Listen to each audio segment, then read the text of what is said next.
Just a reminder that today, Wednesday, September 29th, Unity Team will meet for the first time after school. We will then continue to meet every Wednesday after school for the remainder of the year.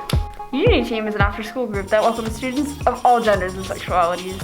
We create awareness and support for LGBTQ people in our school and community. We meet in room 404, which is also Miss Purpish's room. All students are welcome to join. Sign up through Boys and Girls Club. Activity buses are available for students who need transportation home.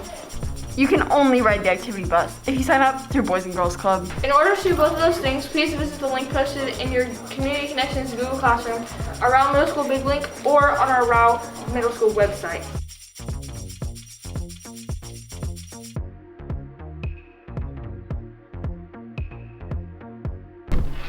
See Miss Purpich in room 404 for more details. You look so edgy, Angie. You look so edgy right now.